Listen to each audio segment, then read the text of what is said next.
And we're back here on Open Economic Development, Politics, and Leadership, as well as teaching women how to become more responsible are some of the goals of the WACRIA Foundation. Here now, joining us in the studio to tell us a little bit more is Jonathan Abu, who is the co-founder of the WACRIA Foundation. And thank you so much. How you doing? Great to be here. Good to have you. So share with us a little bit about your foundation because, you know, it's a startup not-for-profit, but it's aimed at really empowering women. Absolutely. Now, we started in 2016 with my little sister, Jennifer Abu, and one of her friends, Olivia Roberts, in SUNY Albany. I'm not sure if you remember, a couple of years ago, Michelle Obama had this Bring Back Our Girls campaign. Absolutely. And it was related to 300 girls in 300 Chibok girls in Nigeria who were kidnapped, unfortunately. And it was this global scandal to see where these girls are, and nobody knew. And my sister and her friend, who were quite frustrated at this, being that they were young African women themselves, and they could have essentially been in that position of the girls. So they started a blog online. And long story short, the blog kind of had an avalanche effect, so it kind of took off a little bit, and they decided to kind of create a student organization on campus. So after they graduated in 2016, WACRIA Foundation was born as an entity of its own. Mm-hmm. And because it started in college campuses, we want to leverage the youth voice in the diaspora to help the youth back in Africa.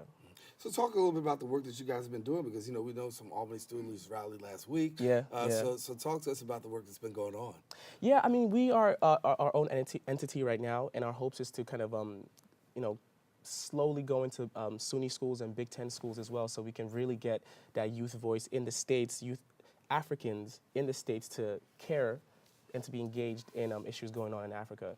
But really, we have a threefold model. We support, we engage, and we develop. Mm-hmm. So we support already existing initiatives or programs or foundations or whatever that may be in Africa, in sub-Saharan Africa. So we go to schools, we go to hospitals, we talk to stakeholders in strategic regions. So we support there.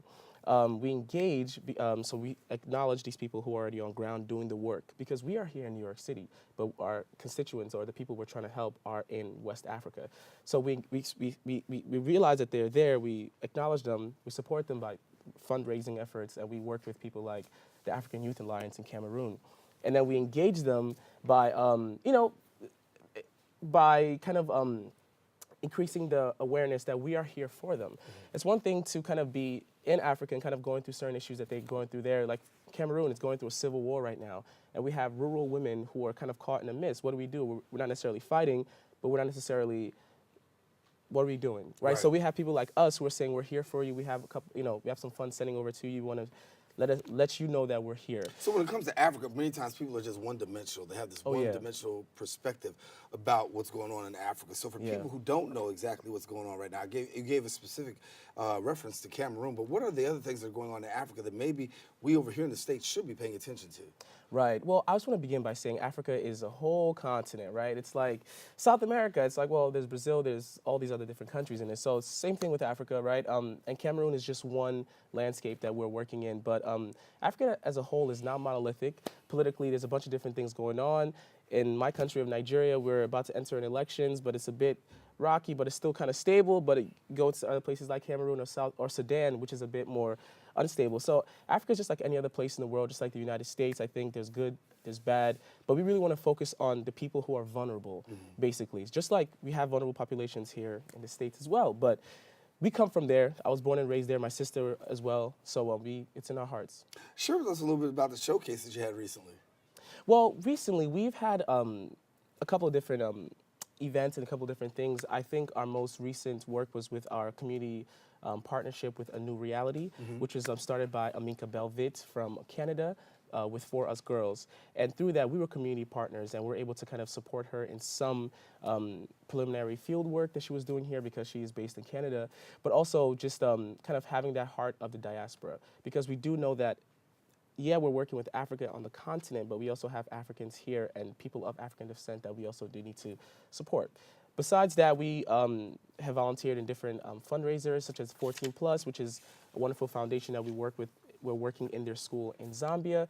But I think something that I'm really, really proud of this year was we got to sit, my sister, who's the founder of WACRIA Foundation, got to sit alongside very high top-level United Nations personnel, the special advisor to the UN Women, and other individuals such as that. And she had a fireside conversation with her to just pick her brain. And these are people that we grew up looking up to. This is the United Nations, with the world's leading human rights organization. So just for us to be there, to have a seat at the table, is very amazing. Yeah, and so when you talk about future events and things that you really want to focus in on, two things. Number one is, how can the public, we, play a part in the work that you've got going on right now? Well, first of all, I would just, one thing is, we have such access. We have such unprecedented access through the internet and through Google and all that kind of stuff, but we have social media. So you can definitely follow us on social media, Twitter @WACRIA, Instagram @WACRIA Foundation, and there you can kind of see what we have going on, and you can plug in. But email us, info@wacria.com. We'll definitely love to let you know what's going on, whoever is interested in being involved. And so when we look at Africa right now, obviously there are a lot of challenges. That you said, it's vast. And there's a lot of things that are going on.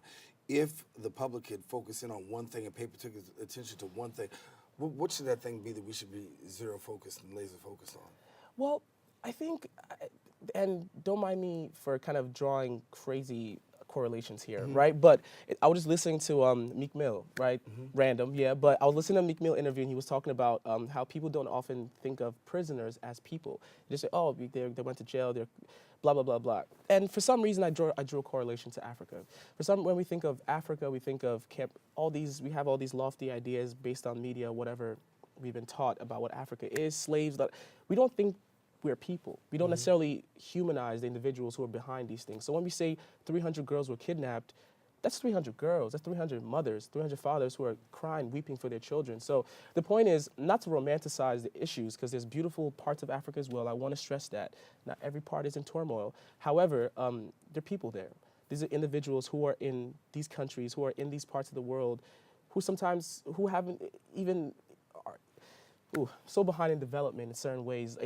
Health systems are broken, education systems are not even existent, local governments are not accountable to the people in certain areas, just like anywhere in the world, but in Africa, for some reason it's amplified, because the birthplace of the world, I like to call it, but also the history of how Africans and slavery and all that kind of stuff, how we kind of helped build the world, but we don't think that there are people there still, and we want to focus on that. They're humans, they're beautiful, loving, amazing people that we want to, help out if we can. And so for students, obviously getting students to become on board and passionate, what's been the response of students when you introduce the concept of WACRIA, Africa, and basically doing the work that you're doing? Okay, it's 2018, so I can officially cite Instagram as a source, right? If you go on Instagram, you go on WACRIA U Albany's Instagram page, you will see such unprecedented support for that organization, for that student organization. And it's similar everywhere else we go. If we go to a student group, we talk to even kids all the way to adults, they're like, whoa, what are you doing? This is amazing work. So the point is, I think in this day and age as well, philanthropy is in. People want to help out because, there's so much access and so much resources. So the response is high, the response is heavy, and if anyone here at Lehman wants to start a chapter, I could definitely love to talk to you about that, because the more the merrier. All right, Jonathan Booth, thank you so much for coming and sharing with us. Thank you very much for having me. Keep up the great work that's going on, and certainly we want to keep our eyes focused on the things that are going on in Africa, and unfortunately when it's media, we don't always get to show everything that's going on, but good to have boots on the ground to give us some good intel. All right, taking a quick break. We do have more shows. Stay with us. We've got our political segment coming up. We've got our financial segment coming up. We've got much more. Don't go any way. We're coming right back right after this.